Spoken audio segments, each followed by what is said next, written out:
Comes on everyone, let's start off.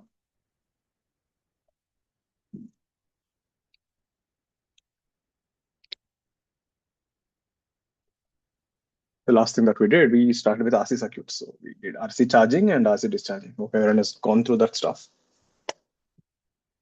So great, let's go ahead with the question.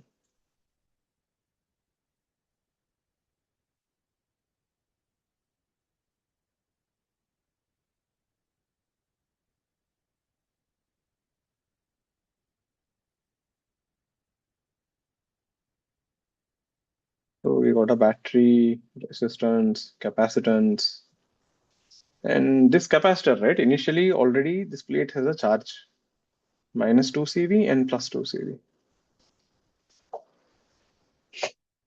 And you're closing the switch at T is equal to. So that standard formula we derived, you cannot use it anymore because the initial charge is not zero. Others do keep your cams on. So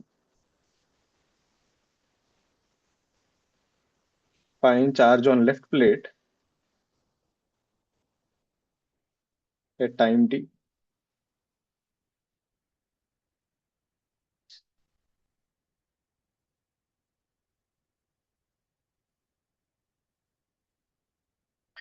Find current when charge is zero.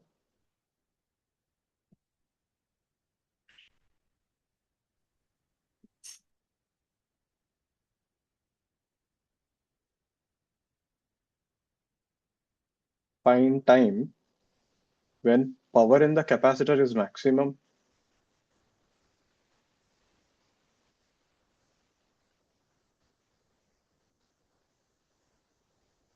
What do you mean by power? Power rate of change of energy. That is maximum rate of change of energy.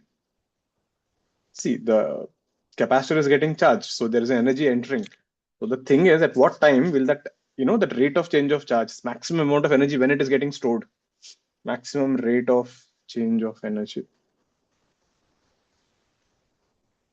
And this is a really good question. Like, they can even ask you plot the graph versus power versus time and all that stuff.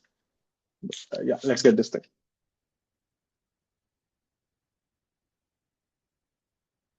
You know the process. In case you forgot, look at this RC charging circuit. This was the equation. The equations will look same. I is dq by dt, this equation, everything will look same. Only difference will be the limits will change. Q initial is not zero. That's the only difference there. There, give it a try.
How do we proceed?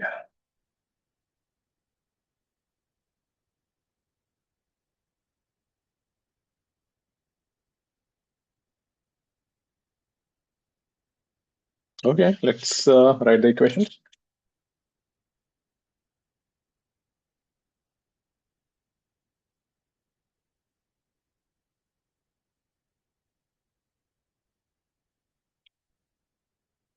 Let the charge on the capacitor be Q.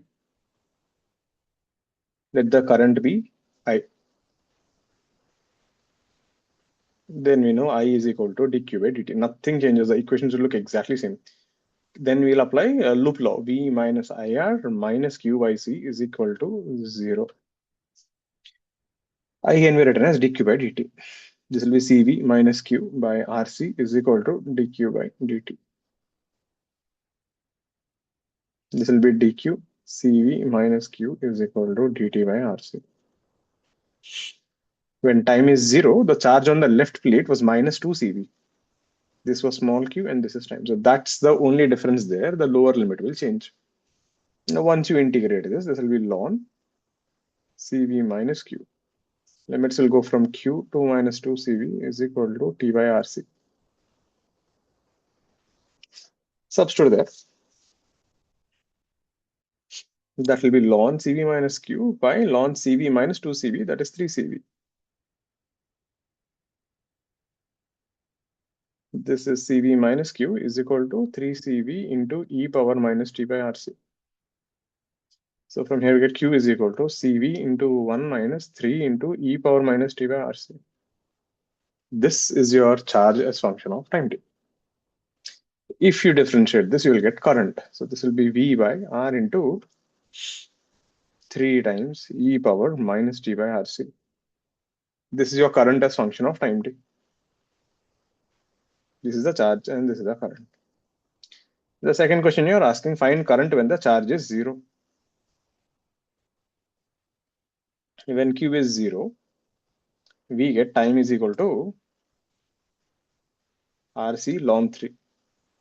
Take this thing and substitute in the current. So I is equal to 3V by R e power minus RC will cancel. This will be e power ln 3. So that will be 3 power 1 by 3. So that will be 3V by R and that's 1 by 3. Actually, there is a much better way, when Q is 0,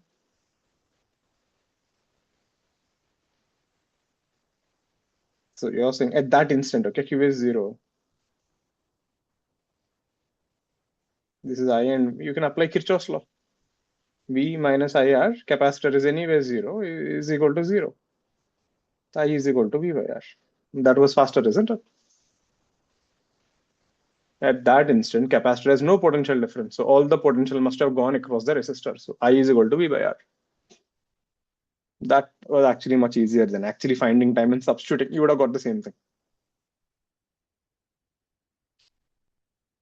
Hmm.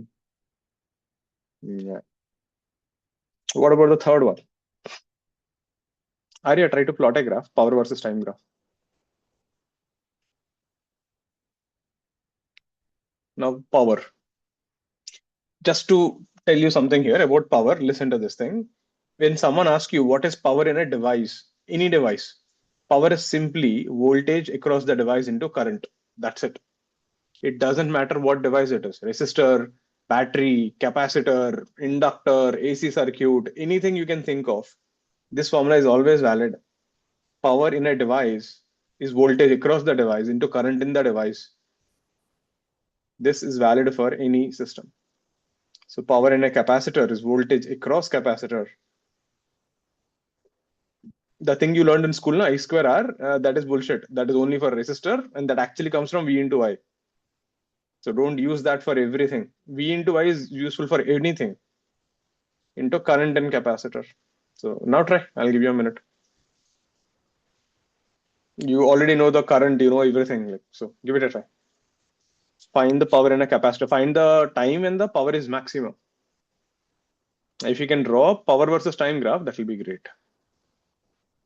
Try. Take a minute. It's more of a math, but this is one good thing.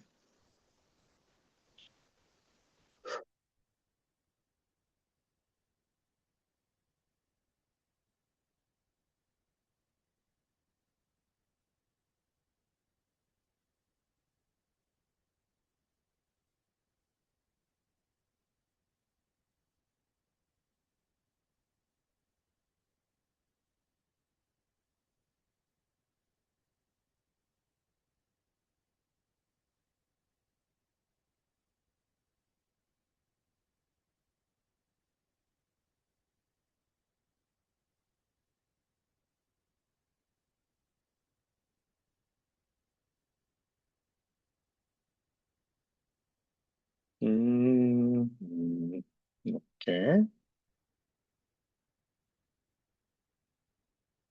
Let's see.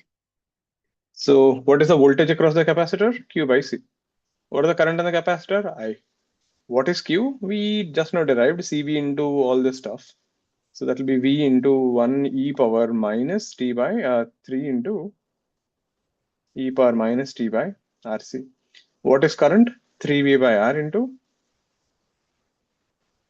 e power minus T by RC. So this is 3V square by R e power minus T by RC minus 3 into e power minus 2T by RC. This is your power as function of time t. And now you're asking me find the maximum value of this.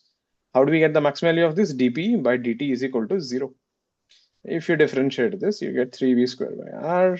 That would be minus 1 by rc e power minus t by rc plus 6 by rc e power minus 2t by rc. And you're going to say this is equal to 0.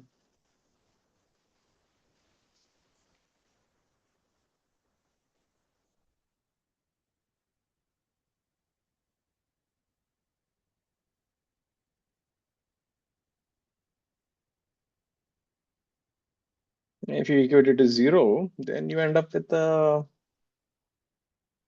e power minus t by rc is equal to 6 into e power minus 2t by rc. So this would be e power t by rc is equal to 6. So we get t is equal to rc ln 6. This is the time when the power is maximum. If you try to plot a graph, look at this. If I put t0, this will be 1 minus 3. You'll get a negative sign. Initially, voltage was negative. So the graph actually starts from minus. How much was that? Put t0 there. So that would be 1 minus 3. So minus 2. So that's minus 6v square by r. And if you put t is equal to infinity, at t infinity, the power becomes 0. So this graph, right, actually, it does become 0 here. You know, when will this become 0? When the charge becomes 0. When the charge is 0, voltage is 0. When will the charge be 0? That is RC ln 3. This is RC ln 3. Then you continue to go up. Then you reach a peak value, which is happens at RC ln 6. And then you drop and become 0. Because at infinity, current is 0. So power is 0. Making sense? At infinity, capacitor will stop taking charge. So matlab, there is no more power that is entering inside. Initially, it was negative charge. You're making it positive. So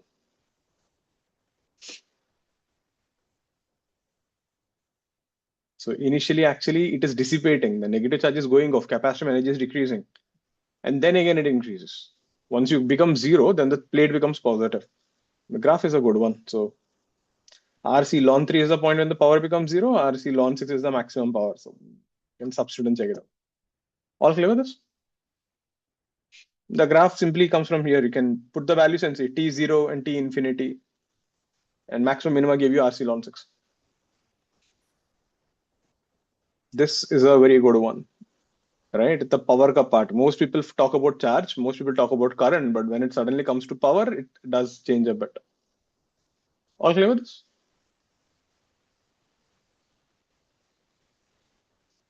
Clear? Let's see one more.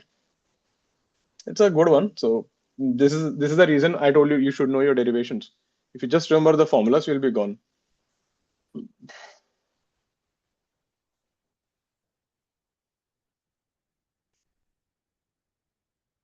Let's say we have two capacitors with a resistor and a switch.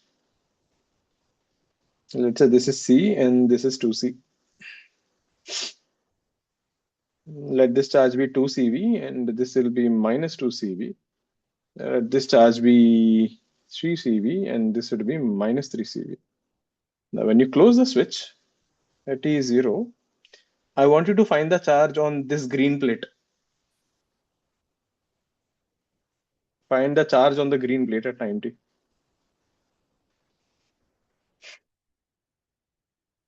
Now, you can't use any regular formulas. This is not RC charging, this is not RC discharging. There are double capacitors.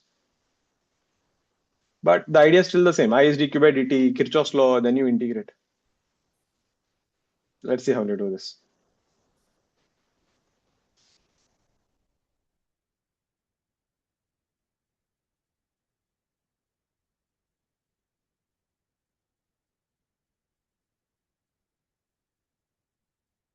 Two-fifths of the net capacitance. How did you even get that?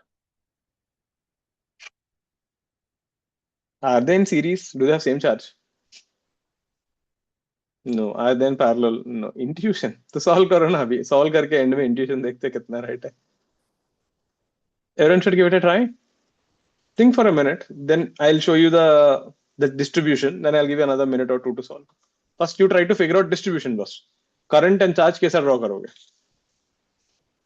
Take a minute there. Once you got that part, then after that is all math only.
Mm,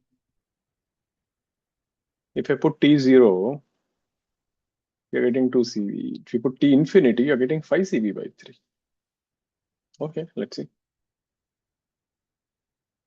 Okay, let's see the distribution part.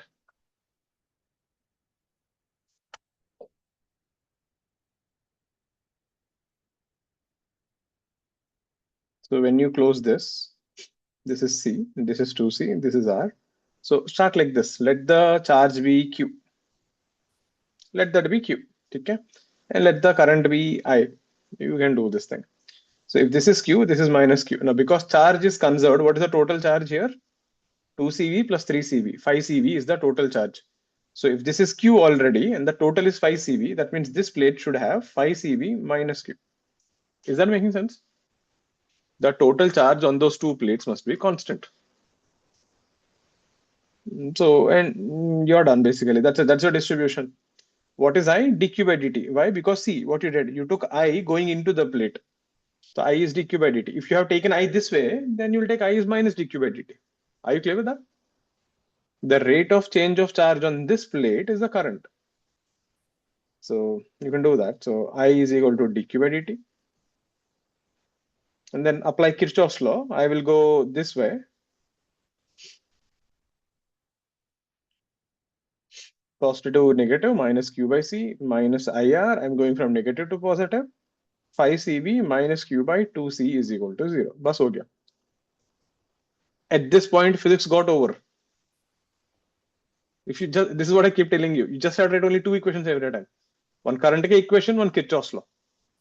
इसके अलावा technically Kirchhoff's law mean, RC circuits there's nothing. Now can you integrate? I'll give you a minute or two. Q was the charge on that green plate. So what was the initial charge on that plate? 2 CV. So that will be the lower limit and the upper limit is small q. Calculate, integrate this. Answer idea nahi yaar. You keep asking, how will I know? Utsa got the same answer as you. So yeah, it might be right. Try, integrate everyone.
Okay, let's see. Bring all q's to one side. That would be 5v by 2 minus 3q by 2c is equal to IR. This would be 5cv minus 3q by 2rc is equal to I is dq by dt.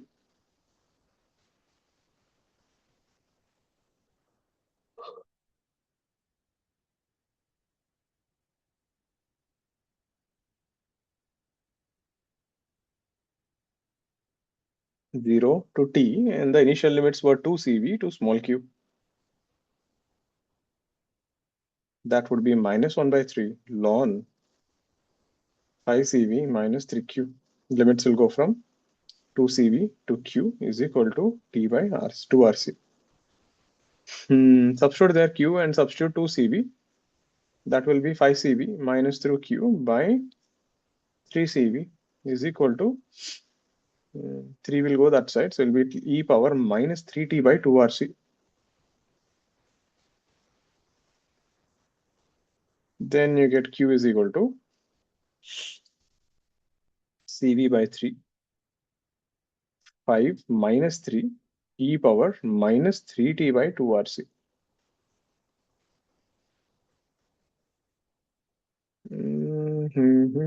I goofed up somewhere. If I put t0, I'm getting 2cv by 3. Mm, mm, mm,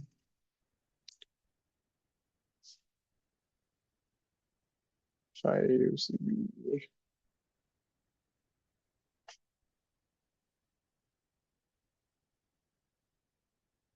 If I put t0, what do I get? I get 5 minus 3. I get 2cv by 3. Will it be a plus sign? Kya? Where did I mess up?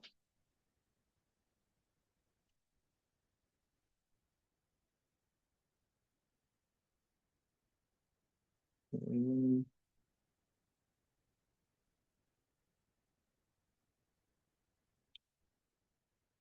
This is 5cv by 2. That is 5 by 2. This is minus q by 2c minus q by c. That's minus 3q by 2c. I went that way. That is IR.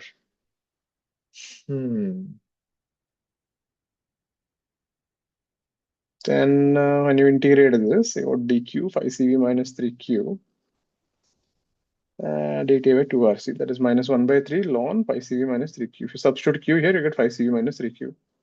If you put 2cv there, that was a mistake. That would be minus cv because that is 3q, na? 3 into 2, 6. 5 minus 6 is minus 1. And then cv by 3. You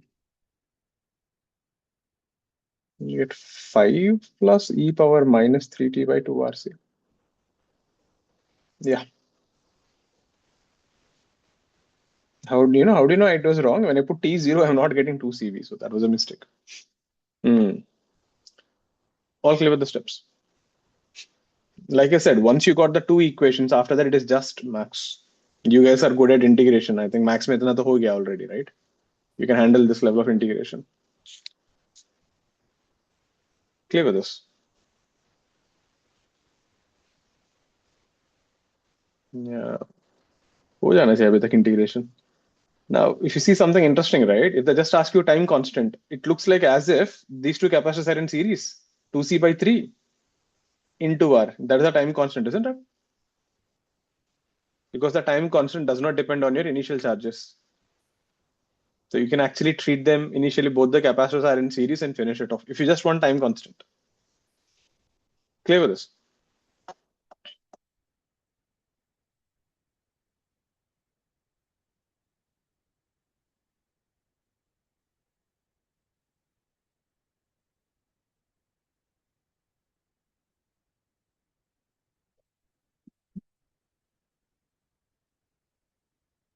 R, R, 2R, and C. Yeah, if you remember, we did this in the steady state. So this is a switch here. The switch is closed at t is equal to 0. Find the charge on the capacitor at time t.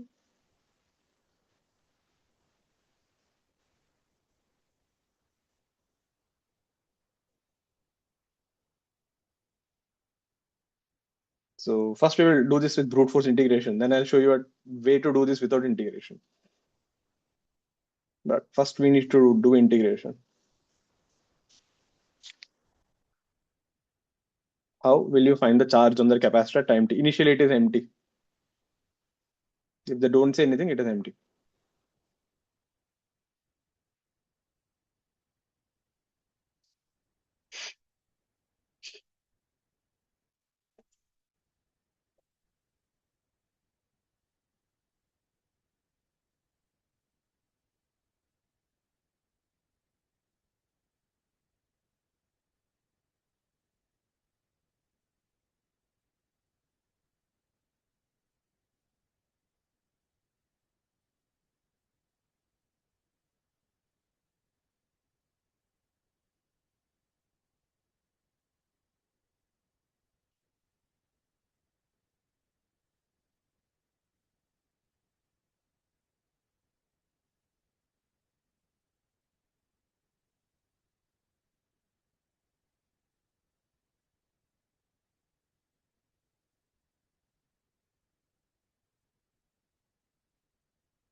Okay, let me show the charge distribution. Let's see whether you got that right.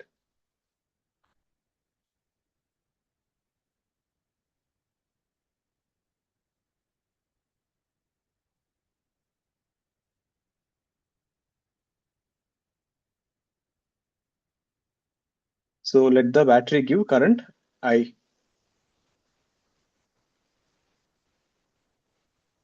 Again, like I said, remember there are only two things. I is dq by dt and the Kirchhoff's law. Let this current come I. Let the current go small I in this branch, and in this branch will be I minus I. Let the charge on the capacitor is Q. Now you tell me what is dq by dt here? Dq by dt is not the current in the battery. Dq by dt is the current in the capacitor. Getting it? Which is small I. So that is the first thing. It is not capital I. So I is equal to dq by dt. Let's apply Kirchhoff's law going like this, the big loop. I'll go through the battery V. I'll go through the here capital R minus uh, I into 2R and minus Q by C is equal to 0. That is one equation. Apply one more Kirchhoff's loop law in this thing. You can actually apply in both of them like this. So I minus I into R is equal to 0. That is your left loop. And this loop will be minus I into 2R minus Q by C plus I minus I into R. 0. So this is your equation 1, equation 2, and equation 3. You can clearly see what you don't want is capital I. Right? What you don't want is capital I. So we can eliminate that and we can finish it off. So let's eliminate capital I. So from equation 1, equation 2, we get I is equal to V plus IR by 2. Right? So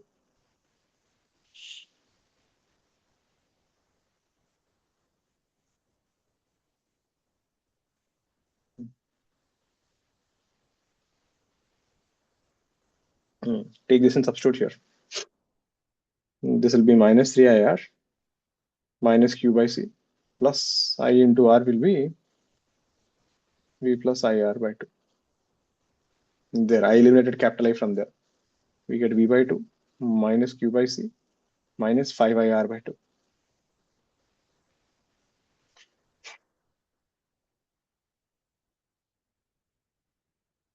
And now you know how to integrate this thing. Put I is equal to dq by dt and let's get this.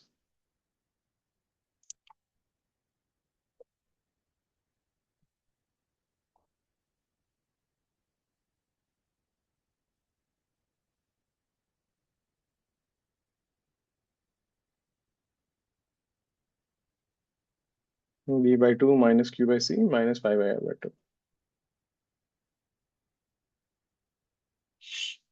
This will be CV minus 2Q by 5RC.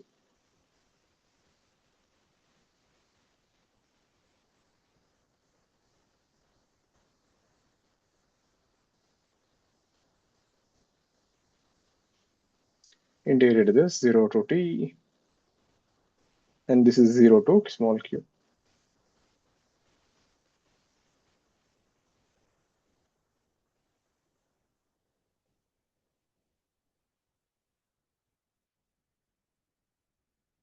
This q will be cv by 2, 1 minus e power minus 2t by 5 rc. Yeah, check. That's your steps there.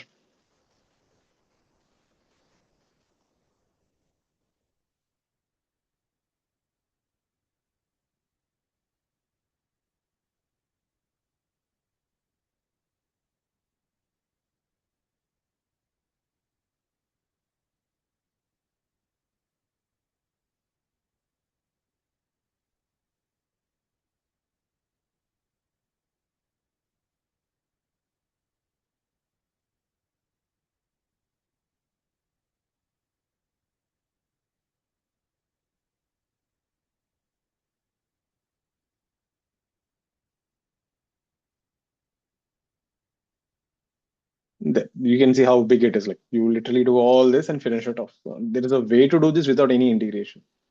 But first, let's understand the integration part. So three equations: I is dq by dt, one loop here and one loop here.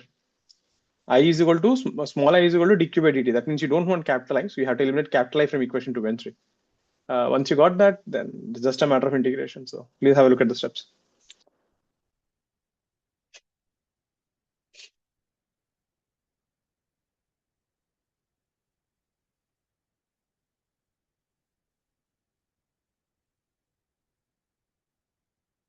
All clear with this?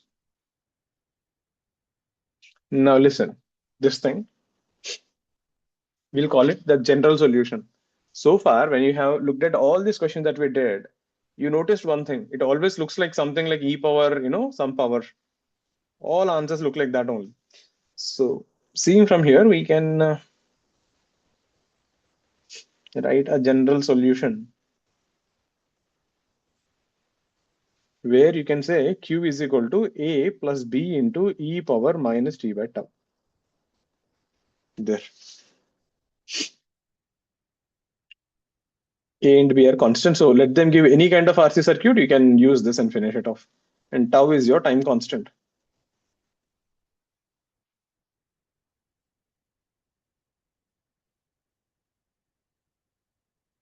There. So this is your general solution. So how do we solve this? What is if there's one more term of e power? How will you get one more term of e power minus t by k? You're not talking about power and all. ये charge लिखा था मैंने. Why are you calling it power then?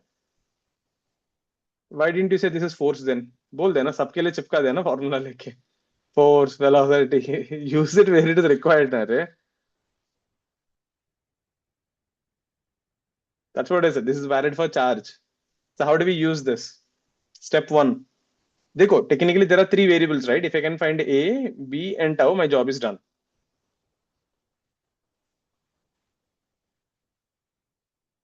Step one, finding time constant.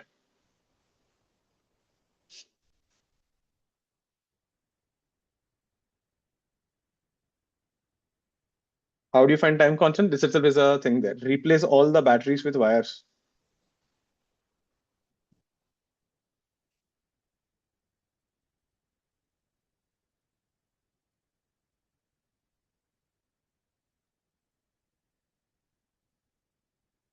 Then treating the capacitor terminals, find R equivalent across the capacitor.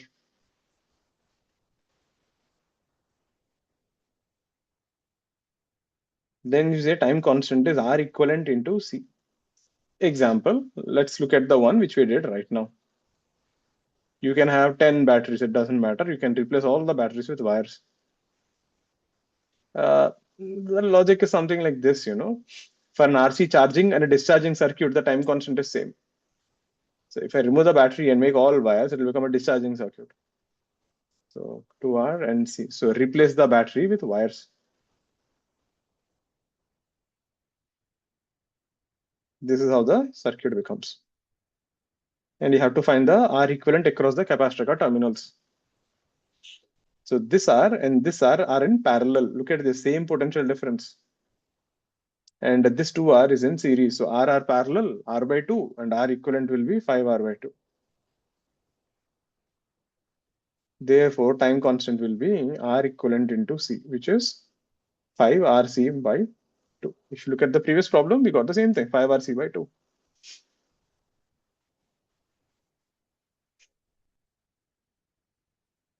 Time constant is 5RC by 2. This is your step 1. So replace all the batteries with wires, right? Remove the capacitor and across the capacitor cut terminals, find R equivalent. So the thing is like this. What does the capacitor think about the resistance? So capacitor is thinking circuit mein there is a 5R by 2 ka resistance. So that's the capacitor ka feeling there. Step 2. Use the initial conditions. At t is equal to 0, q is equal to q initial.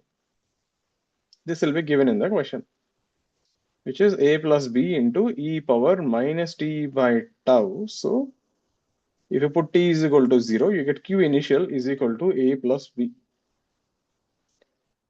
Step 3. At t is equal to infinity, the circuit will reach steady state. Then we know q is equal to q final. This we know how to calculate. This will become a plus b into e power minus infinity. So a is equal to q final. There you got everything. You got a, you got b, and you got tau. So let's take that example. So at t infinity, how will the circuit look like? This we did here, if you remember. This was example, isn't it? T infinity, this is the same circuit. Dekho. T infinity, the circuit looks like this. Let's see.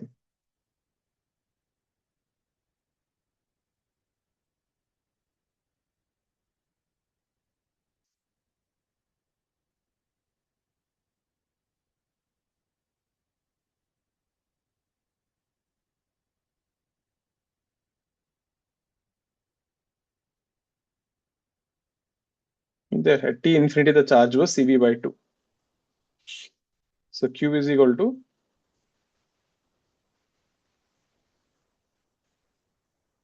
at t0, Q is A plus B into e power 0, which is 0. So A plus B was 0. There is no charge on the capacitor initially. At t infinity, Q is equal to Cv by 2, which is A plus B into e power minus infinity. So A is Cv by 2. Therefore, B is minus Cv by 2. Then put all this thing in the formula. Cv by 2 into 1 power e power minus 2t by 5RC. That was your same answer. So the main idea here is if you have one capacitor and multiple batteries and multiple resistors, right, you will always get the general equation in the form of e power minus t by RC. That's the main catch there. Only for charge and current. You can do it for charge and current. For other stuff, you can't do this.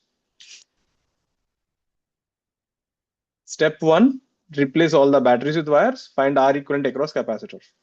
R equivalent into C is time constant. Step 2, T0, they will give you the initial charge. Step 3, T infinity, you know how to find the final charge. At infinity, the capacitor and the current becomes 0, right? And the charge becomes fixed. All clear with this?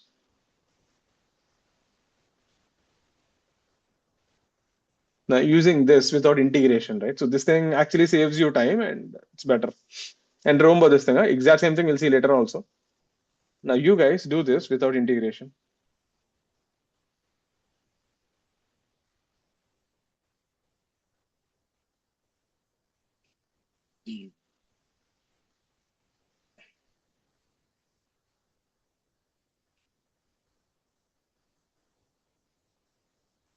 V, 2V, C, R, R. This is the switch at T0. Let's say this plate has a charge of 2 CV. This thing has a charge of minus 2 CV. Find the charge on this green plate at time t.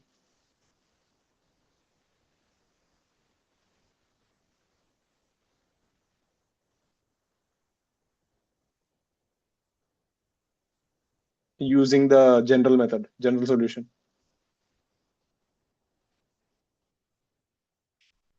Again, just to brief it up, step one, let the charge be a plus b into e power minus t by tau. That's your first thing. Step one, replace all batteries with wires and find C equivalent, R equivalent. Step two, T0, they will give you some charge. Use that. So Q is equal to A plus B e power 0. At T infinity, find the charge and then use this formula. So try. I'll give 3 4 minutes.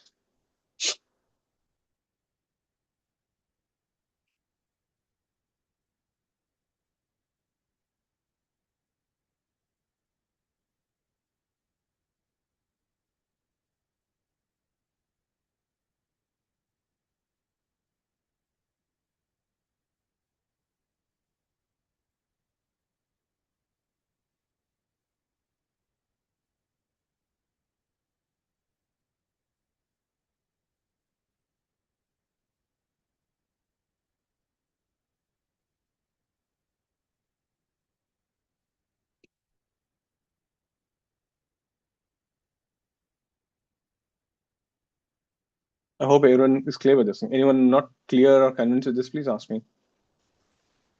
Any step that you're not clear, how I approached.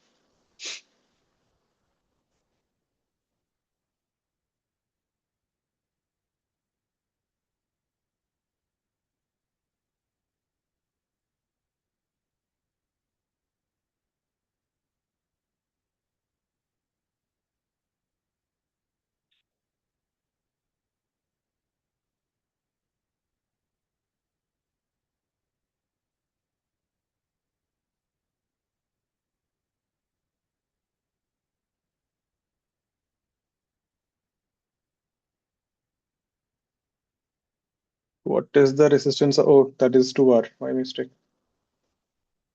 Oh, that is 2R, huh? Not R. How are you guys doing it without that resistance, gods? R to R, R. Do it now.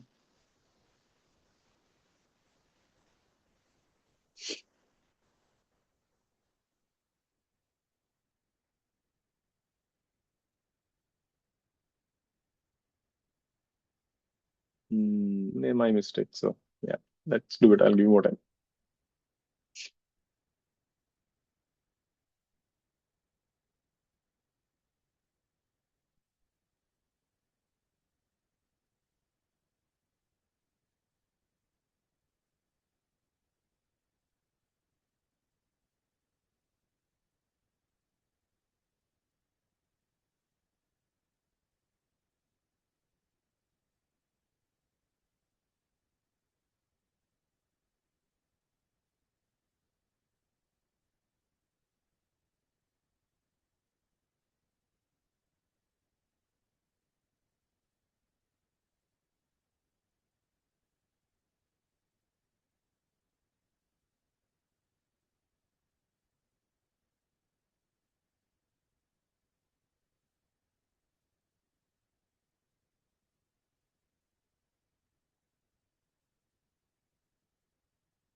Hmm,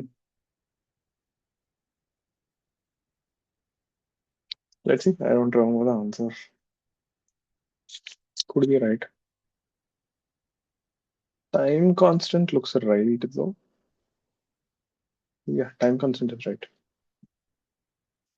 3 plus e power minus 2t by 5 rc by 2, 3 by, I think Samyak and Arya, both of you got the same thing, so might be right. So, step one, finding time constant.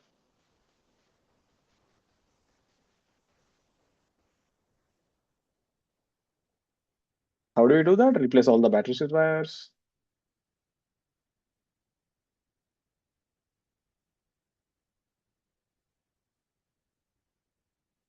This is how it looks.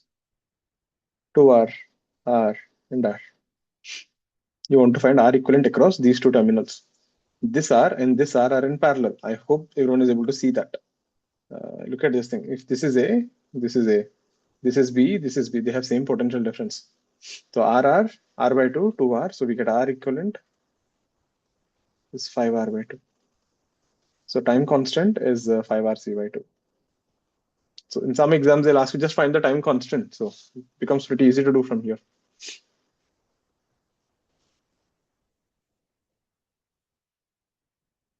Step 2, Q is equal to A plus B e power minus T by tau. At T is 0, you are asking the charge on the green plate. So that's 2CV is equal to A plus B into e power 0. So we got A plus B is equal to 2CV. Step 3, at infinity, first of all, you need to draw the circuit. We have done this before, but let's do it again.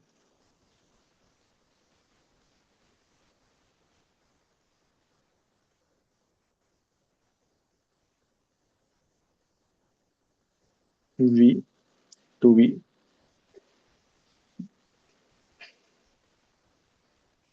Let this charge be Q and let this be minus Q. The current I will flow here, I will flow here, I will flow here because current in the capacitor will be 0. So we get I is equal to V by 2R. Then apply Kirchhoff's loop law in this loop here.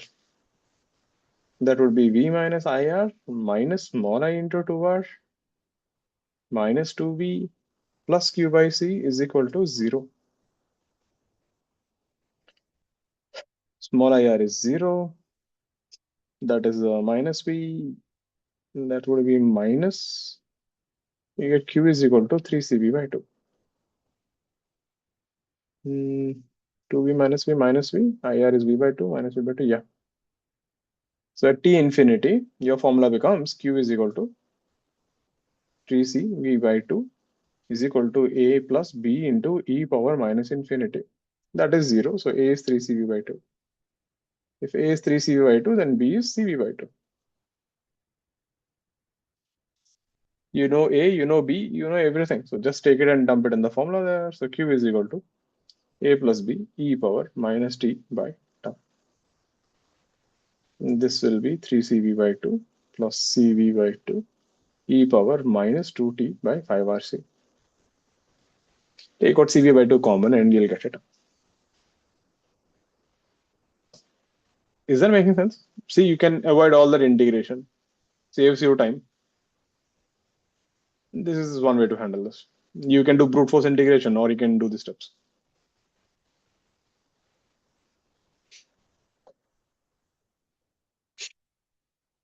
All clear with this.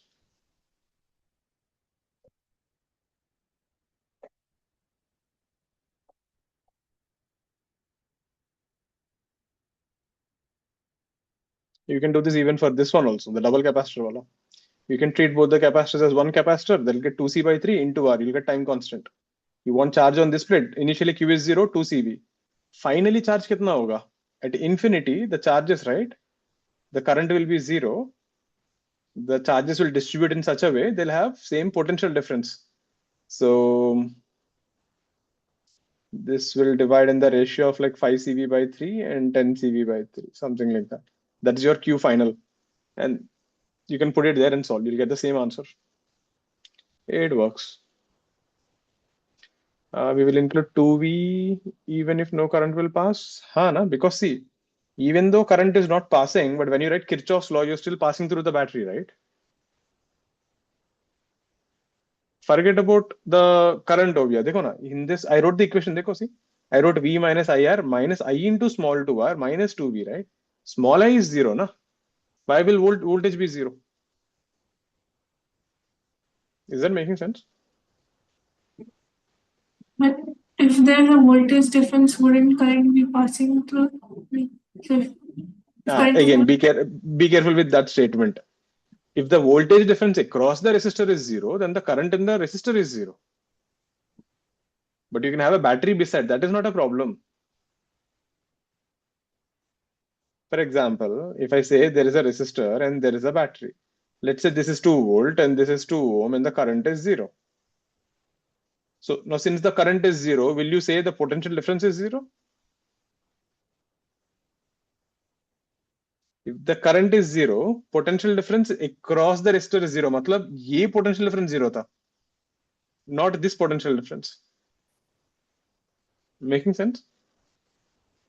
So what will be the potential difference across this? So if I go from here to here, A to B, I'll write VA minus small I into 2 minus 2 volt. I reached VB. Small I is 0 anyway. So VA minus VB is equal to 2 volt. Got it? So that is the thing. Be careful. Most people do that. Like if the current is 0, potential difference across the resistor is 0, not the battery.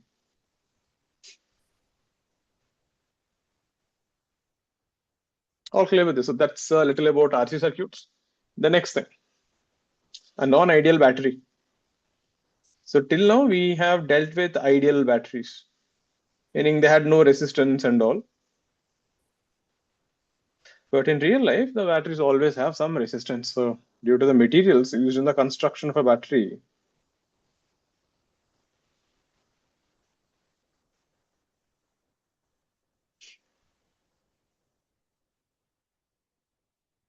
otherwise I can't see you. Right? Adjust your camera. So Diksha, I can't see you.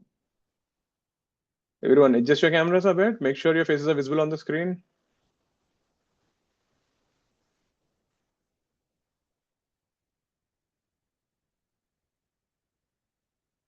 Used in construction of a battery, there is always an internal resistance. You cannot avoid this.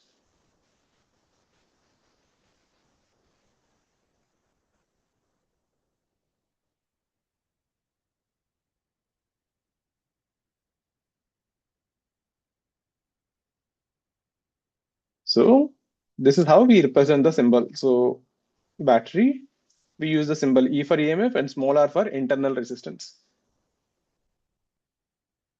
E is EMF, small r is internal resistance.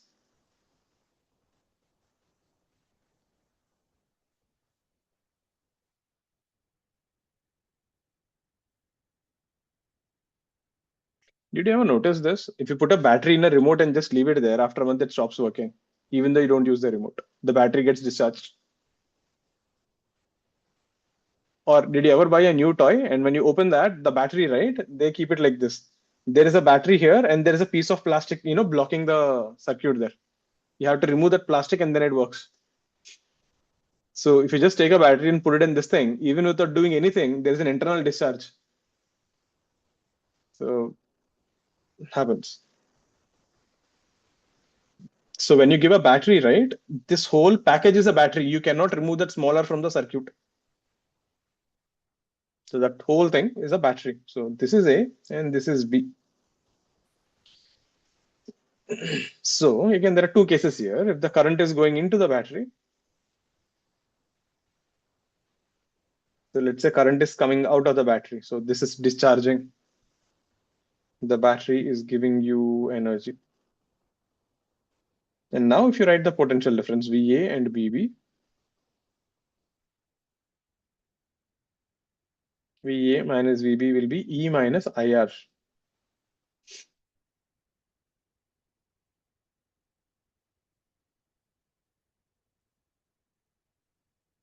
This is charging the battery. This is what happens when you charge your mobile. Current is going into the battery. Here the potential difference is E plus IR. So be careful. EMF is not same as the potential difference. So VA minus VB is potential difference. If the current is zero, potential difference becomes EMF. Just to give a little more context.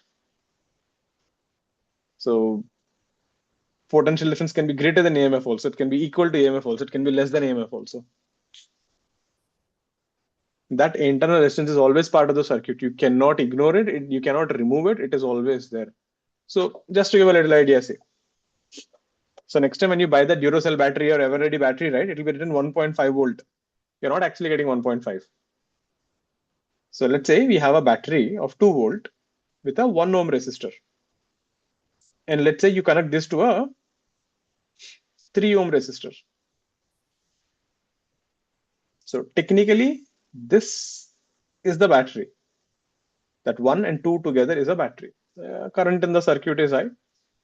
We get current I is equal to, see, the internal resistance will act like a regular resistor only. For the solving part, it really won't matter. Like 2 by 1 plus 3, you get an half ampere current.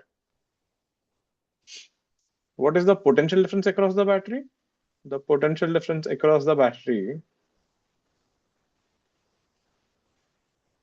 current is coming out, so E minus IR, that is 2, minus I is half, and that is 1. This is 1.5 volt. Now see, this is what I was saying. Even though the battery shows 2 volts, it is actually giving only 1.5 volts. So the battery, when it shows 1.5 or 2 volt, it is actually EMF. Even though battery shows 2 volt, right, we get only 1.5 across it.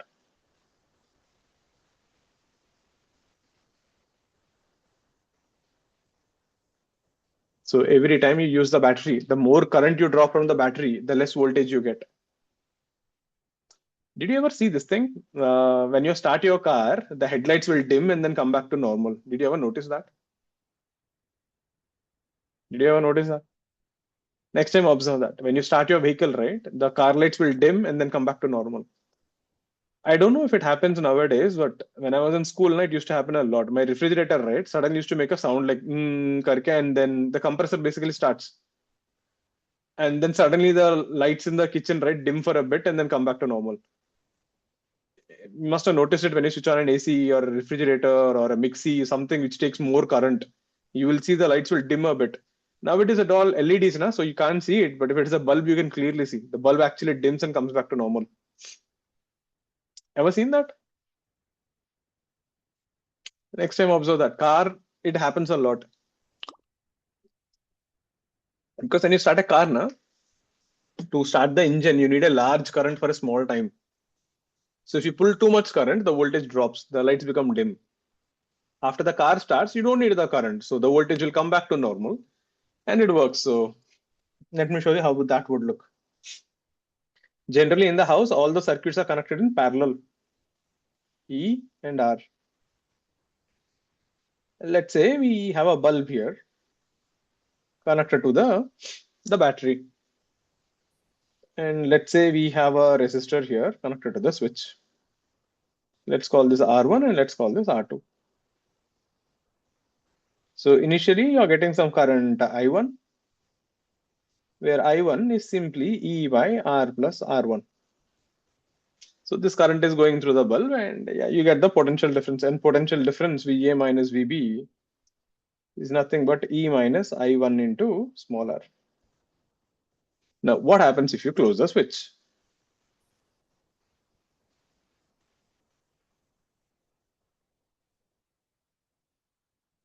When you close the switch, R1 and R2 become parallel. The R equivalent of the circuit will decrease.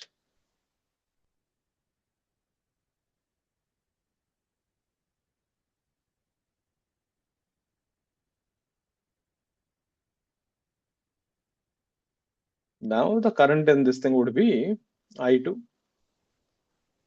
So I2 will be E by R plus R1, R2 by R1 plus R2. Basically, R equivalent decreases. When you keep resistors in parallel, R equivalent decreases, therefore I2 increases, current increases.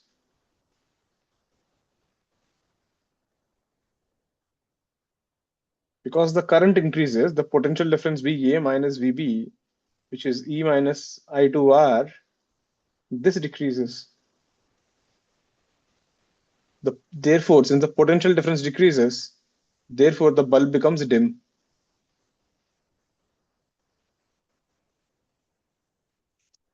So the moment you close the switch in parallel, you can also say like this, the R2 will take more current. So this current and this current, now the current will increase in the circuit. So if you pull more current from the battery, it actually gives you less voltage.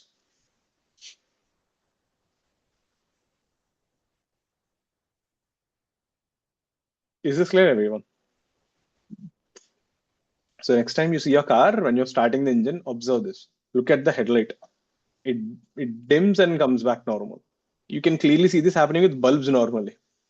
LEDs don't do that because LED actually takes a very small voltage, so it doesn't matter for it. All clear with this? Now, if you just put this in a graph, so VA minus VB is equal to E minus IR. You can clearly see the potential difference delta V is equal to minus IR plus E. This looks like Y is equal to MX plus C. So if you plot a graph between the potential difference versus the current, the graph looks like this. This is a very important graph where the EMF is E and this guy will be the current when E by R.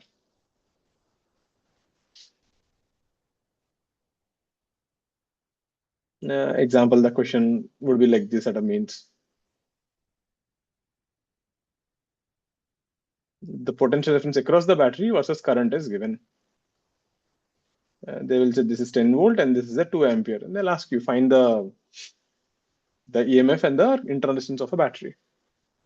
So we can clearly see there. So delta V is equal to E minus IR.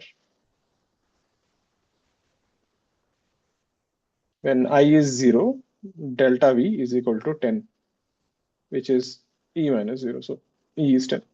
So if there is no current in the circuit, EMF and the voltage will be same. So if you don't use the battery, you get the exact voltage.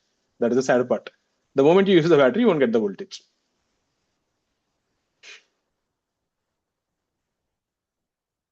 So, and when delta V is 0, then E minus IR. E is already 10, I is 2 ampere, and we get R from here. So R is equal to 5 ohms. You just have to put this in this formula and derive it. Are you clear with this? So how can you get I0? You can get I0 by drawing the circuit like this. Resistor, take a battery and keep the circuit open circuit. I will be 0.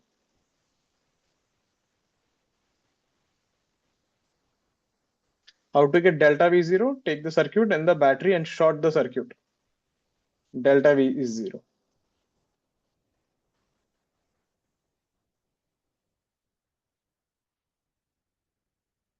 All clear with this? So let me just ask you this. Can you have potential difference across the battery? 0. You can have, right?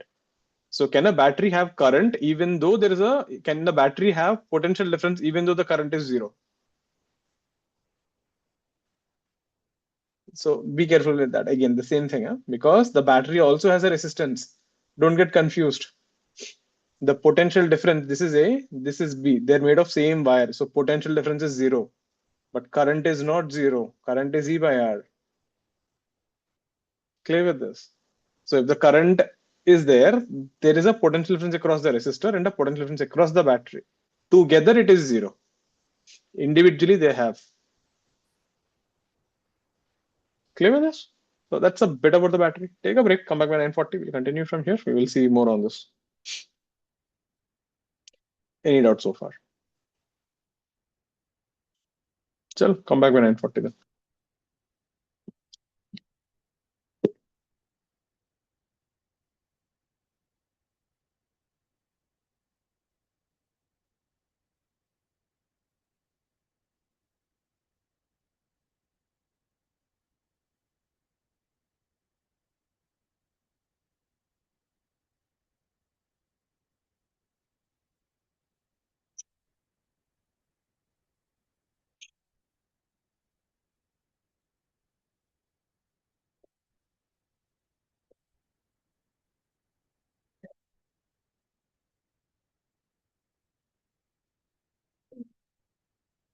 और आज के अंदर इतना बोला नहीं कुछ continue करो ना तो उसे बोला नहीं ठीक है उसको लगा वो पूरा दे रहे हैं ना नंबर बोल देना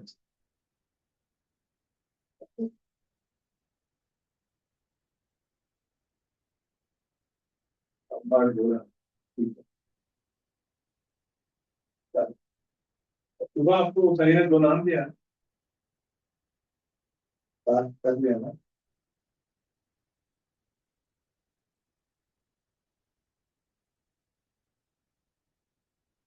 तो सो ही रहा था, अच्छा पता नहीं कौन था वो। ये हो गया। मेरा खाना में होता है, ये सोता रहता है, 12 दिन उधर गो होम कर गो रहा, तब बड़ा होके क्या हो गया। कल को फोन की पूछे तो पेरेंट्स फोन आते रात भर बैठ के फुटबॉल देखना।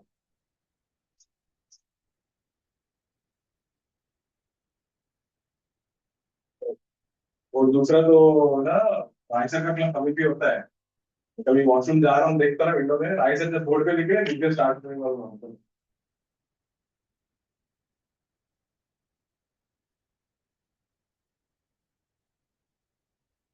अब और इसे और को भी रिफंड देना था ना, तो बीआरसी का। उसको डेमो अटेंड नहीं करना था क्या, बोले ना चलता कि डेमो तो अटेंड करके देखो कमर भी कर, नहीं कर सकता।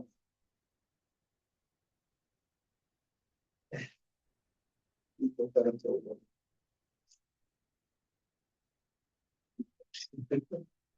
हो जाता है, क्योंकि वेट कर रहा था ना ऑफलाइन नहीं जाऊंगा।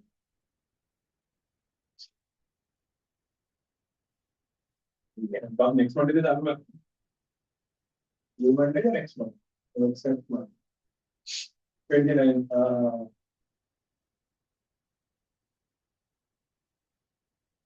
कोई ये 12 मंथ 4-5 भी बैठेंगे, 1 मंथ के लिए भी कन्वर्ट हो गया था।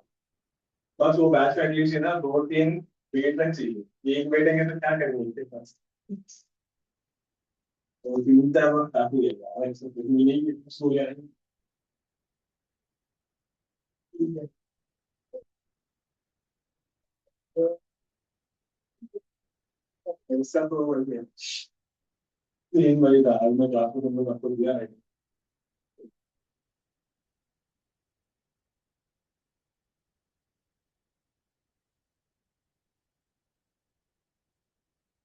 बोली दोबारा उठाया और बोल रहे नहीं थे, तो झूठ भी बोलना नहीं है आपको। अरे क्या अपनी का, ठीक है अब देखते हैं आज ठीक है चला जाएगा। वो काफी ना नहीं, आजकल नहीं, फ्राइडे को सैटरडे को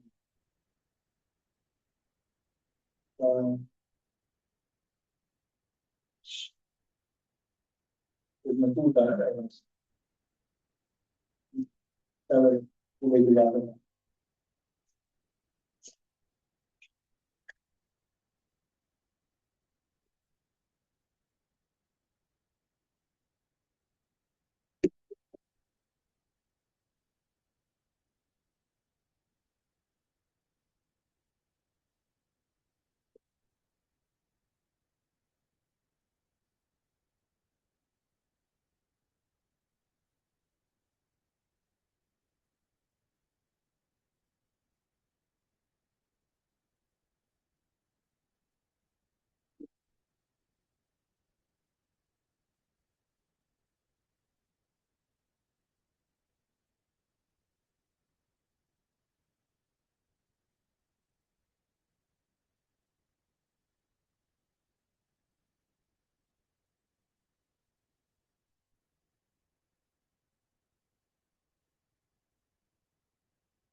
चलो let's start of.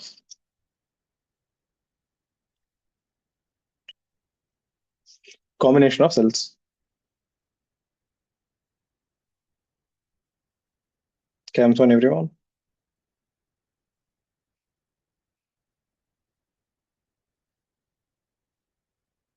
So first thing, what happens if you keep the batteries in series?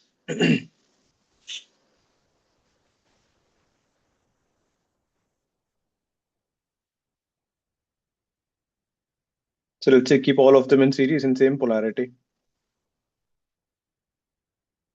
R1, E1, R2, E2, and so on till Rn and En. What you can do, you can just combine all of them into one battery.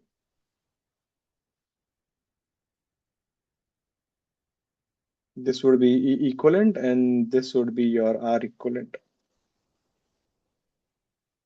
So EMF equivalent will be sum of all these things. So E1 plus E2 plus so on till En, because they're all in the same polarity. So that is important. So minus plus minus plus. So whenever you go from minus to plus, they'll always add up. So if you reverse the polarity, you have to subtract. So R equivalent will be simply they'll add up. Now, standard question, is this. There are n identical cells.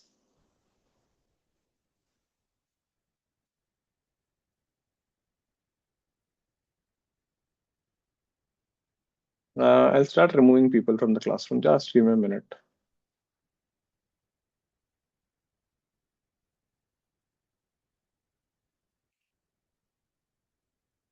Yeah, let's kick out 2 more people. Great. So there are n identical cells in series.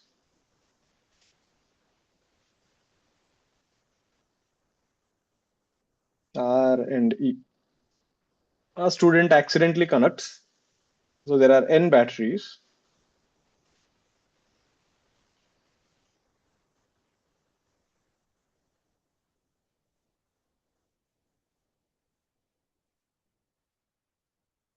M cells in reverse polarity.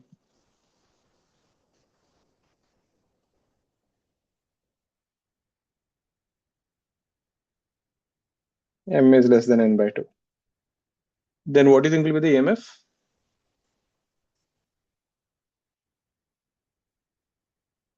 Standard CD equation. So you have n batteries. If I give you a number, there are 100 batteries, and someone accidentally connected 15 batteries in reverse. What will be the equivalent EMF and the equivalent resistance?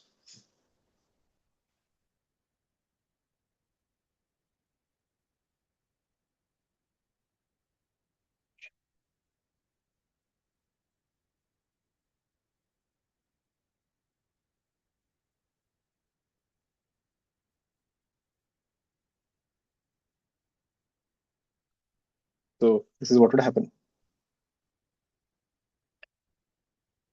So we have n batteries in same direction. So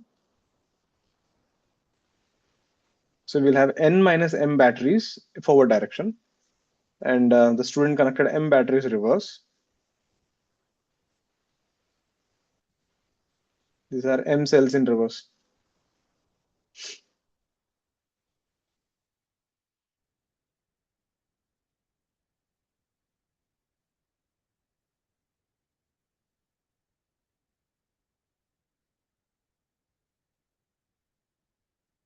So we get E equivalent.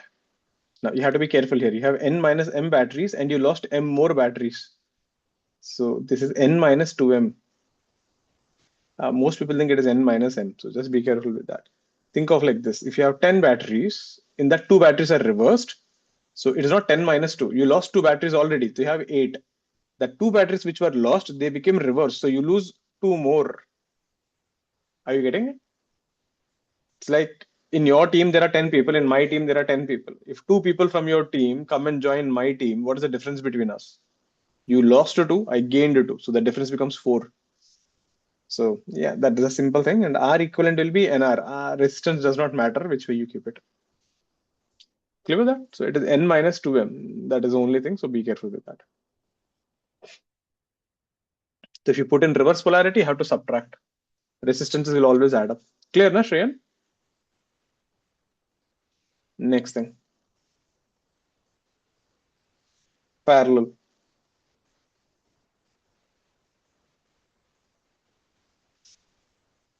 Param, clear with this? Why are you so exhausted today?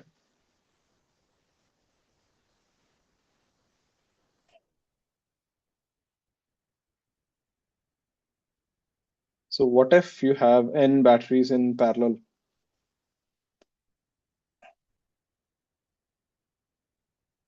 R1, E1, R2, E2, Rn, and En. And let's say you're connecting this to an external resistance R. Let this current be I1, let this current be I2, let this current be In, and let the capital total current be capital I. So capital I is nothing but I1 plus I2 plus so on till In. You can ask me, how do I know all the currents are coming out? We don't know. We'll assume a direction, the science will take care of it. Let's apply a Kirchhoff's loop law from the battery to the external resistance. Battery, external resistance, battery, external resistance. So if you do that, you get E1 minus I1 R1 minus capital IR is equal to 0. We get I1 is equal to E1 minus IR by R1. For the second loop, E2 minus IR2R is equal to 0. I2 will be E2 minus IR by R2. We keep doing this. En minus In Rn minus IR is equal to 0.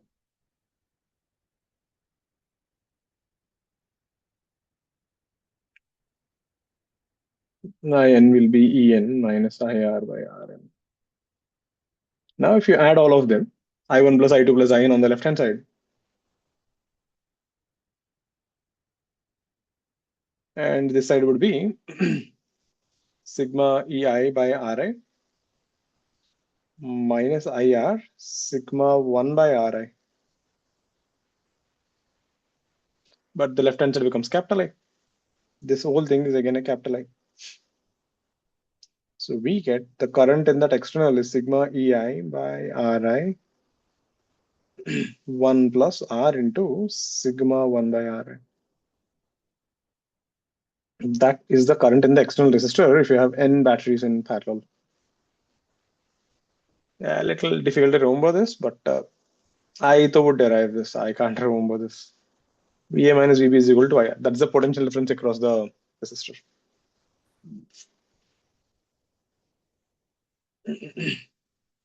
This is really not TK, but there's a variation of this. If you have only two batteries, you get a very good result. That you should definitely remember from mains and bits perspective. Let me show you that in the next page.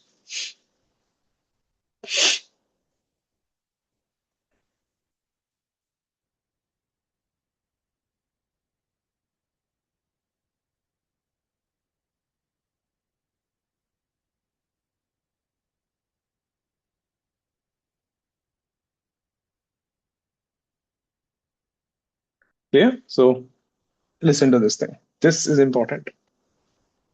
If you have only two batteries, you get a very good result.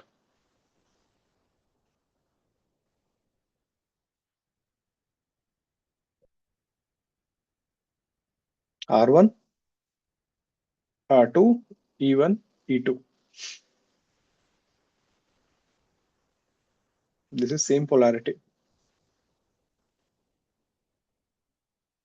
You can replace this with one single battery and one single resistor. R equivalent and E equivalent. E equivalent will be E1 R2 plus E2 R1 by R1 plus R2. R equivalent is R1 R2 by R1 plus R2. There. So you can replace that with one resistor and one battery and you can finish it off.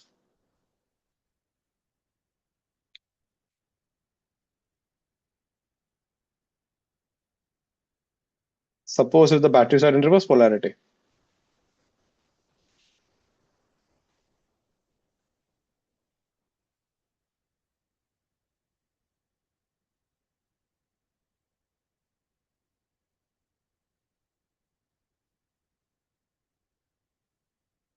This would be E1 R2 minus E2 R1. You get a minus sign there. R1 plus R2. R equivalent will be R1 R2 by R1 plus R2. Resistance doesn't matter. This is reverse polarity. This result you should remember. Saves you time in the exam. For two batteries, you get a good result. If you have more than two, then yeah, it starts looking like this little weird.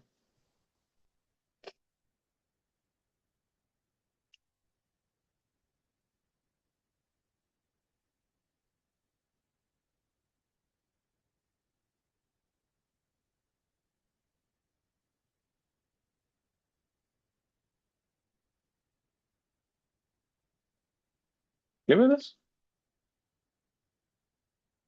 Great. Let's see a question based on this.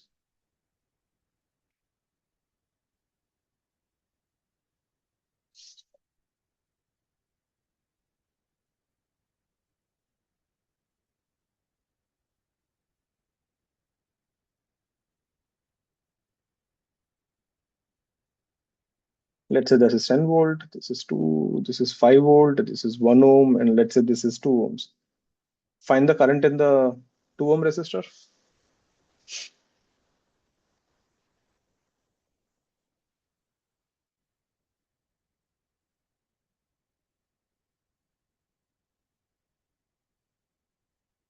Ten volt, 1 ohm, 5 volt, 2 ohm. This time it is connected to a capacitor. C is equal to 3 microfarad. Find charge on the capacitor.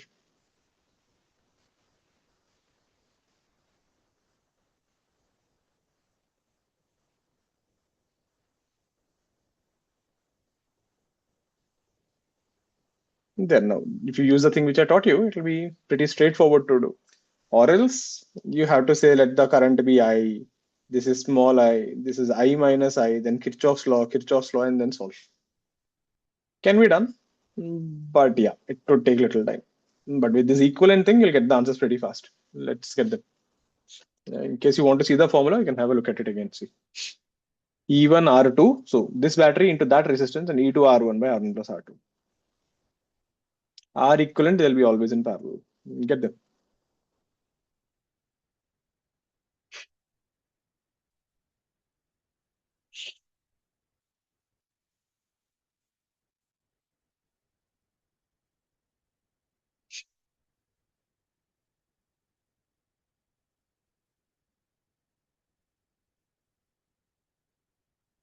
Right, Samyak, right, Param.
Let's see.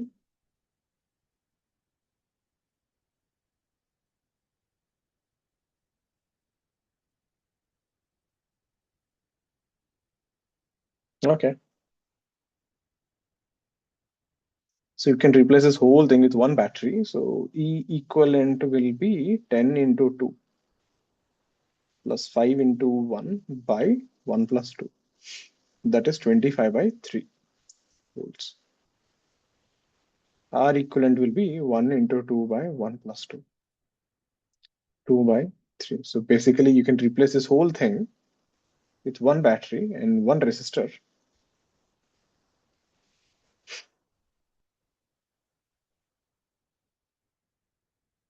Twenty-five by 3 volts and 2 by 3 ohms, and you're connecting this to a 2 ohms.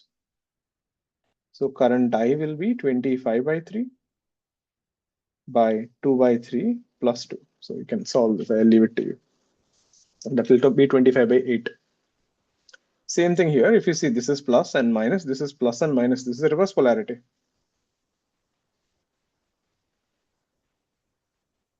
So E equivalent will be 10 into 2 minus 5 into 1 by 1 plus 2. That is 15 by 3, that is 5 volt. R equivalent is still 2 by 3. That doesn't matter actually. So you can replace this whole thing with one battery of 5 volt with 2 by 3 resistance, and you're putting a capacitor. In steady state, the voltage doesn't matter, the capacitor doesn't matter. C is equal to 3 microfarad. So charge is equal to CV. That is 15 microcoulombs. Easy?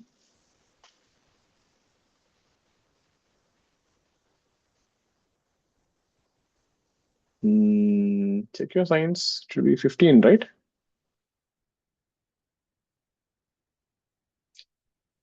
All clear with the steps?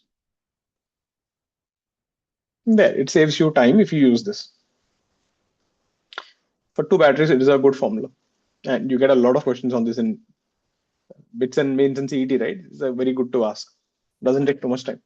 The next thing, and very important thing, which you should definitely remember, mixed grouping.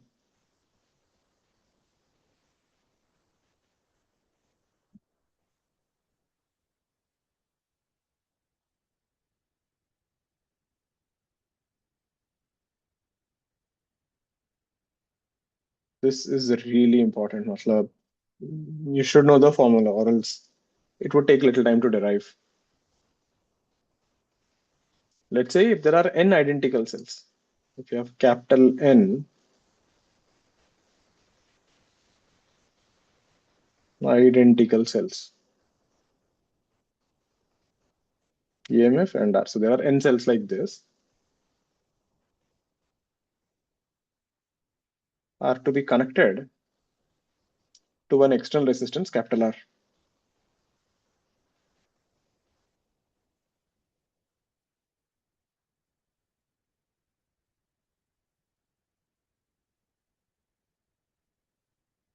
So the question goes like this, like how should they be connected to get maximum current?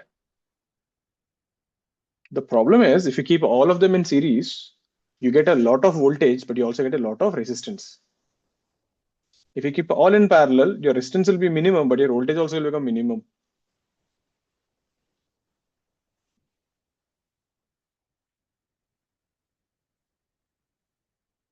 So this is what we try to do. Let's say we are keeping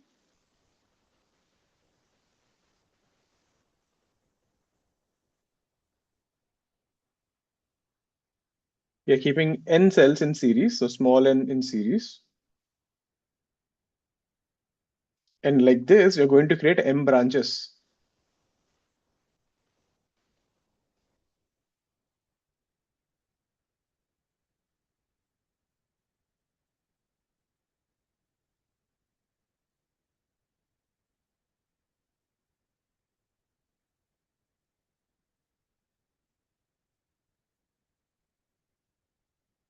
And you're connecting this to an external resistance, capital R. So n cells in series, and there are m branches. It's an n into m grid. So basically, capital N must be equal to small n into small m. Make sense? N in series, m in parallel. N into m is capital N. Now the question is this: find small m and n. Find small m and n for max current I. So in this thing, this is your current I. This can be theory and a question, both. So you guys give it a try. This is called mixed grouping, meaning you're keeping them in series and parallel. So how many batteries should you keep in series and how many batteries should you keep in parallel to get maximum current in capital I? Try. I'll give 2-3 minutes. Try to derive this. Let's see how will you handle this.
Any answers? One thing you can clearly see, because it is symmetry, you can start like this. Let them give current I. This is also I. This is also I. So capital I is small m into I. Then you'll get your capital I in terms of n and m. Then you can do maximum minimum. Since all are symmetrical, you can say like let them give small I. Try. I'll give you a minute more.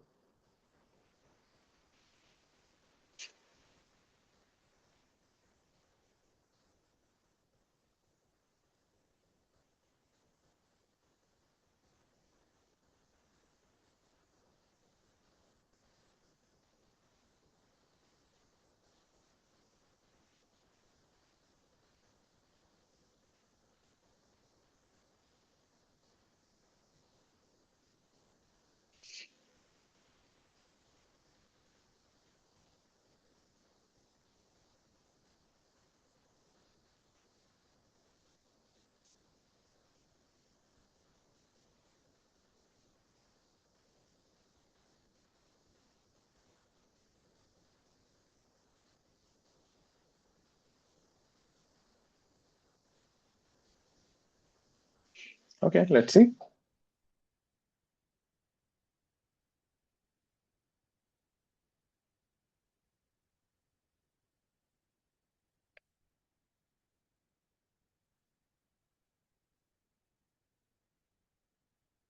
So let them give current I.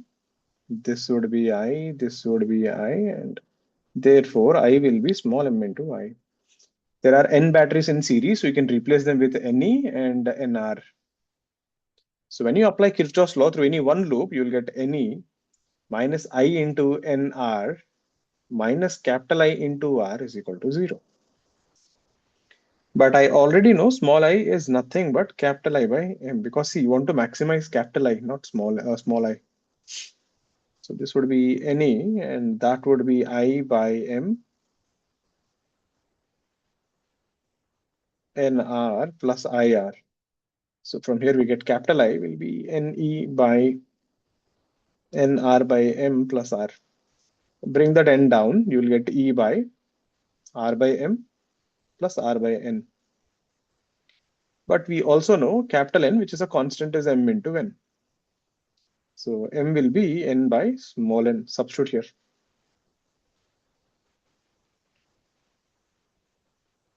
That would give you R small n by capital N plus R by small n. So the denominator has to be minimum. This has to be minimum for maximum current. Then we can do maximum minimum. So d by dn. So n is the variable here. R by capital N small n plus R by n square.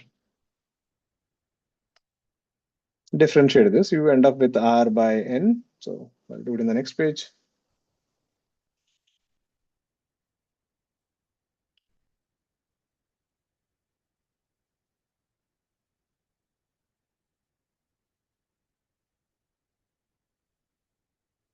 Minus R by n square. We get n is equal to root over nr by small r.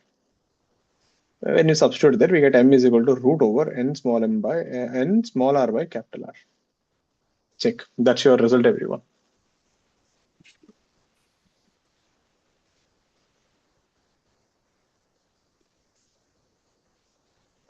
So, yeah. Let me show you how the example works, but have a look at the equation. So you're finding the current. Now, see here, there are two variables, right? Small n and small m. Both are variables, but the product is constant. Right, Utsa? Got it.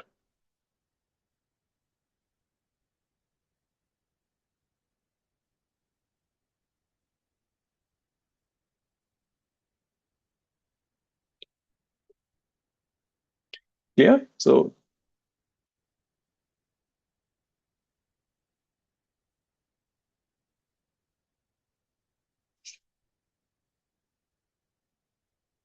let me write down this result again. Very important result. Right? Matlab, it's a direct question even at a mains level.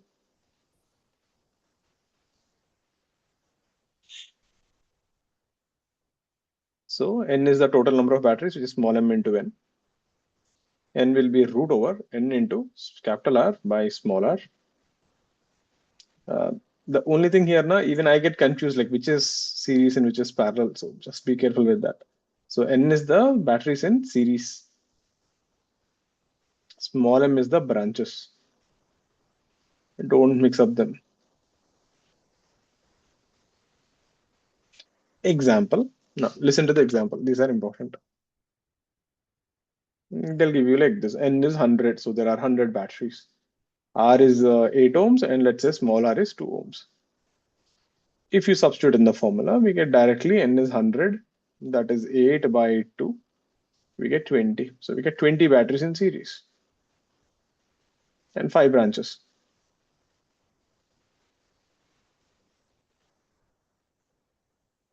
There, that's what they'll give you. They'll give you some numbers and they'll expect you from that. Now, there is one thing that can happen. Let's say if N is 100, R is 27, and small r is 3. Now, something weird happens. N will be 100 into 27 by 3. That will give you 30. Your M is not an integer. Now, what does this mean? Because see, Max does not know you're talking about batteries. Max is simply thinking it as a function. So what you need to do is this. So N into M, think about the possibility. There are 100 batteries. So you can have 100 in series, 1, or 50 into 2, or 25 into 4, or 20 into 5, or 10 into 10. These are all the possibilities you can have. 5 into 20, 4 into 25, 2 into 50, and 1 into 100. So since N is 30, the closest possible answer here is 25. So that would be the closest answer. Keep 25 in series and 4 parallel. Clear with this? But I don't think they'll do that, but just in case. Because mathematically 3.33 would give you the answer, but it doesn't make sense. You can't have a 3.33 branches. So clear with this? This is mixed grouping. So there, these are 3 things: series, parallel, mixed grouping, and that equivalent for 2 batteries. Any doubt so far? So you can even have a combination of batteries there.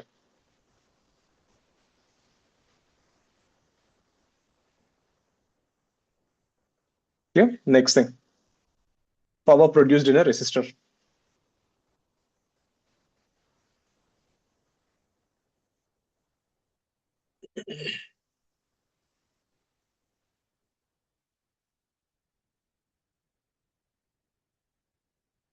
Like I just told you, power is always voltage across the element into current across the element. So if you have a resistor and the current is I, so the power is V into I. But we also know from Ohm's law, V is equal to IR, so I square R. Also equal to V square by R. So it all works. Be careful, V is not the voltage across the battery, V is the voltage across resistance. They're pretty straightforward formula there. So heat produced per second is nothing but the power. If you want heat, then it is integral power dt, which is I square R dt or integral V square by R dt, all are valid. Integral Vi dt. Clear with this? That's it, straightforward. You have done this in school also. Arya. So if they ask like if resistance is proportional to power in what way? Then what this do we formula is answer? still valid. This formula is still valid.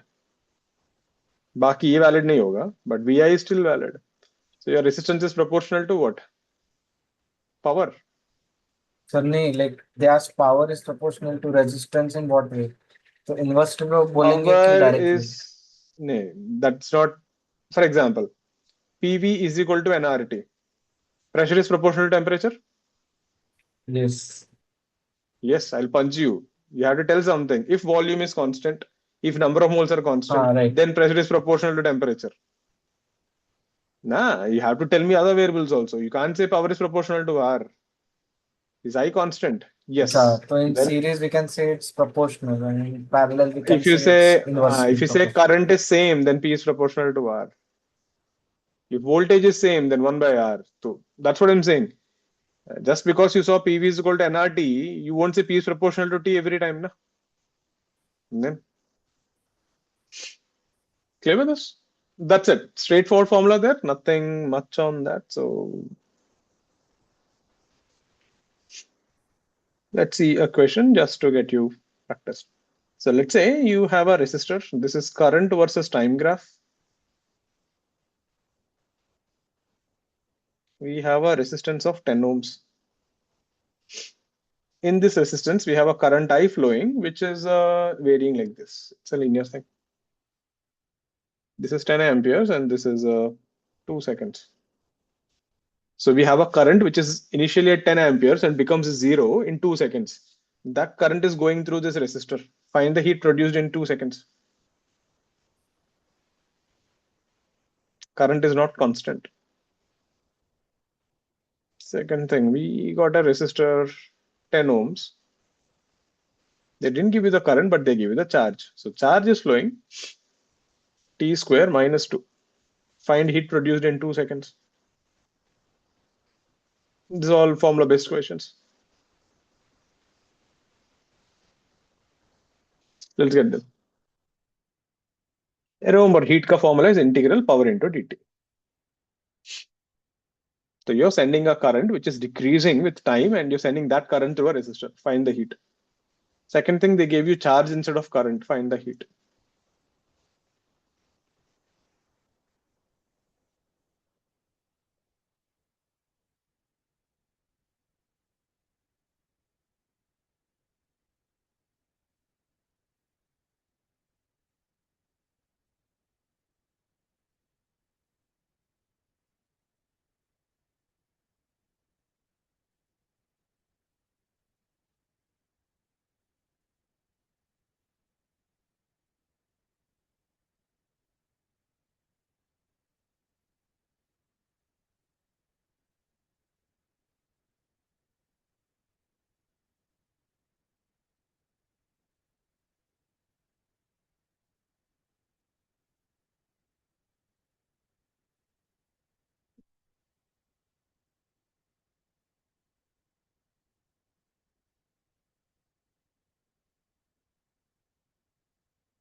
Let's see. 1000. इतना अच्छा number नहीं आएगा रे. 2000 by 3. That is right somewhere. Let's see. First thing we need to get the. It's a linear function, so get the current as function of time t. So current I is y is equal to mx plus c. The slope is minus 5 t plus c. That is 10. So that's your current, everyone. Now integrate. It will be integral I square r dt. Take out that 5 common. R is 10, so integral, you'll end up with 2 minus t whole square dt. You can expand this and integrate this. I think you'll get 2000 by 3. Most of you got it. You can check your answers. What about the second thing? You want heat in 2 seconds. So same stuff. So first differentiate, you get the current, which is 2t minus 1. Then heat will be 2T minus 1 whole square. R is 10 into dt from 0 to 2 seconds. Integrate this thing. 140 by 3. Some you got it. Check your answer. So there's nothing there to think. Get the current, put it in the formula, and integrate. Have a look at this. Check your calculations.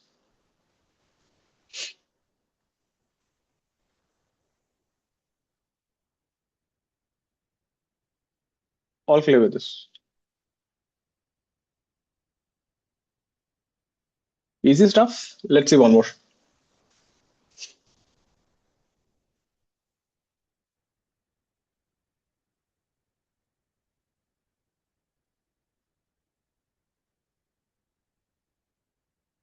We have a container with a piston here.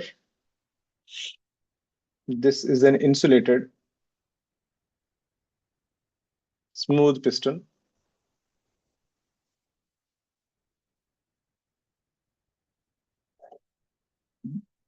of mass m and area A.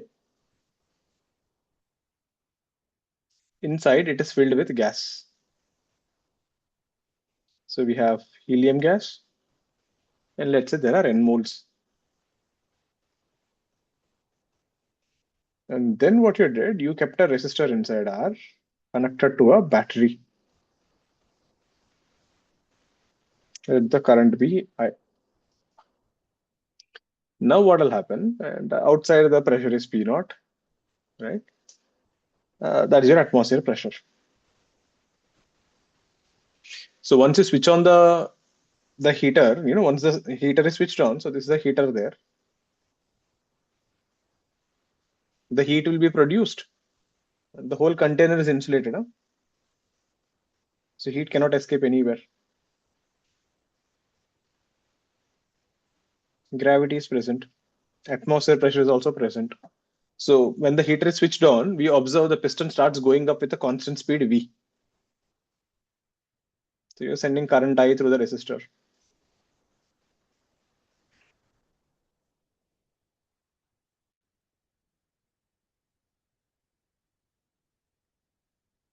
This is mostly a thermodynamics question.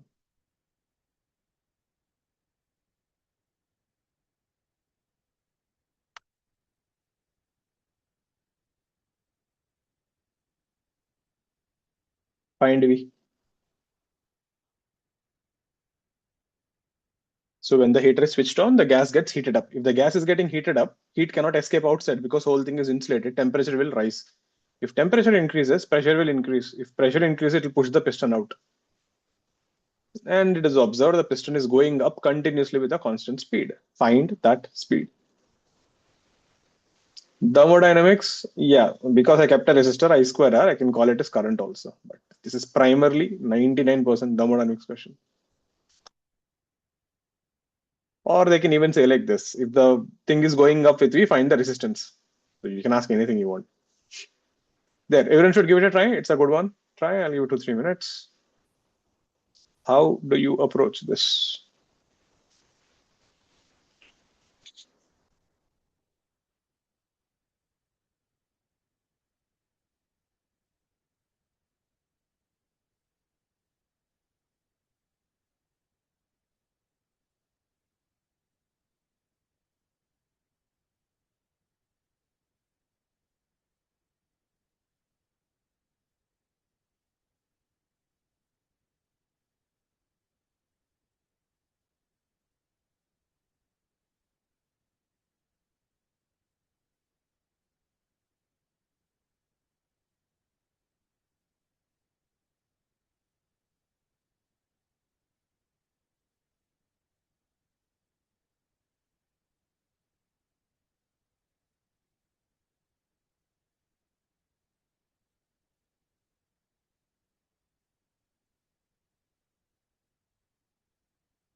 Any ideas?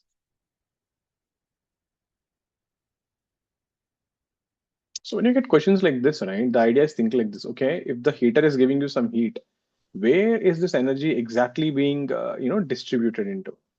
Where is this energy going? In what forms is it getting converted? If you think in that perspective, it'll always give you ideas. So try. I'll give you a minute more, and then I'll show you.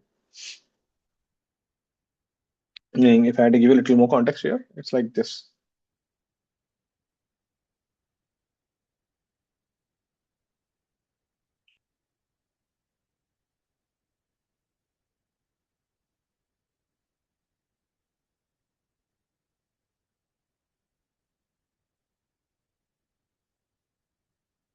Start like this. Let this distance be x. This is going up with v. And let the piston move dx. So in small time dt, the heat released, let piston move by dx.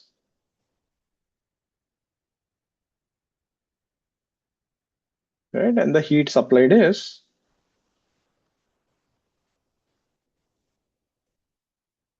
I square r dt. So in that small time, you get this much heat. Nothing from here. Where is this heat going? This energy has to go somewhere. Who all are taking this energy? So try to write that equation, write it in verbal form. Heat supplied is equal to this plus this plus this plus this. These are all the people who are taking this heat. And I think from there you will see it.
Okay, let's see. So where is all this heat going? So see. So whatever heat that you're supplied must go for change in potential energy of the piston. It is going up. Change in potential energy plus change in internal energy. The gas cut temperature is changing.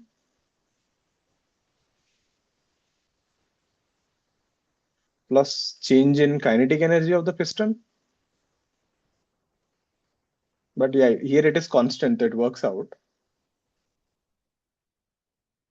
Plus work done on atmosphere. You're also pushing the atmosphere. Work done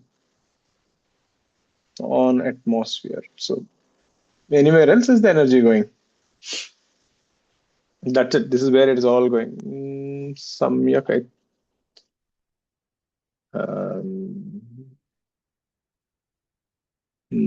Samyak, you got it. This term is 0 since speed is constant. Perfect. So how much heat did you supply? I square R dt. What is the change in potential energy? mg height dx. What is change in internal energy? ncv dt. What is the work done on atmosphere? P naught into area, the atmosphere pressure into dx. Look at the terms there. If you send that dt that side, we get I square R is equal to mg dx by dt plus ncv dt by d time plus P naught A into dx by dt. We know dx by dt is going to become velocity. So let's keep this equation. And then we need to find the dt by dt now. Do have a look at the equations. So that is how you start, like whatever energy I'm giving, where is it going? How did you get dt? You can't get dt in the answer, na? You got this thing. Okay, keep this aside. We will need this again. Now coming back to the gas. Now if you look at the FBD of the piston, you will realize this is P gas into area. This is P naught into area. And there is also an mg. And acceleration is 0 because V is constant. If you take V is not constant, you can't solve this problem. Mathematically, it becomes very big and messy. So we get pressure of the gas is P naught plus mg by area. This is an isobaric process. The pressure never changes. No matter how much it goes up, this pressure always remains constant. Therefore, I can say PV is equal to nRT. I can differentiate on both sides. Then this will be PV, PdV is equal to nR dt. Right? And dV is nothing but E into dx. This will be nR into dt. So from here I get dt by dx will be P gas into area by nR there. This guy will go here. That's how we get dt by dt from.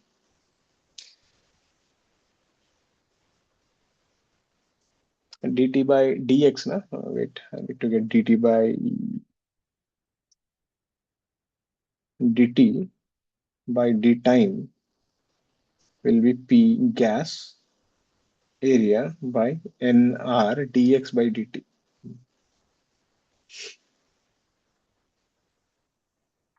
And we know dx by dt is velocity. So now if you substitute this,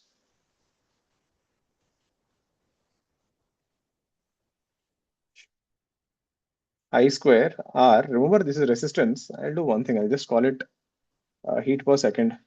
I'll just write Q because that R is a gas constant. Okay, I'll write it down. We'll see later on what will happen. I square R, this will be mg velocity plus ncv. N and N will cancel. This will be CV. This is R gas constant. Area. This will be velocity plus there is also P gas. This is P naught area into velocity. Yeah, it does look messy, but you'll get everything there. So velocity will be I square R by mg plus CV is nothing but it is a, what is this? Helium gas. So that will be 3R by 2.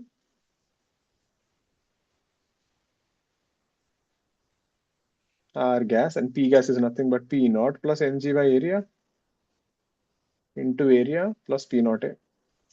R gas will cancel. That will be 3 by 2 P naught and that will be 3 by 2 mg by A. I square R 2 by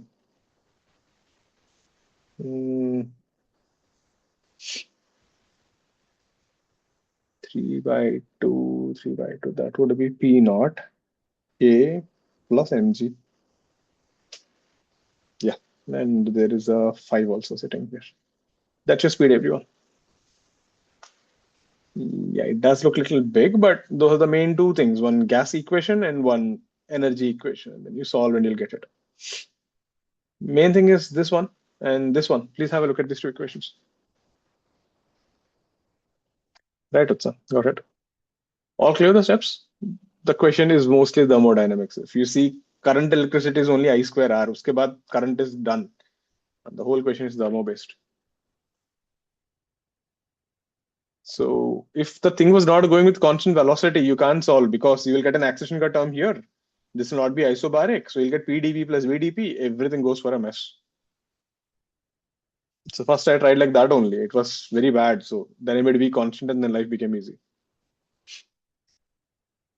All clear with this?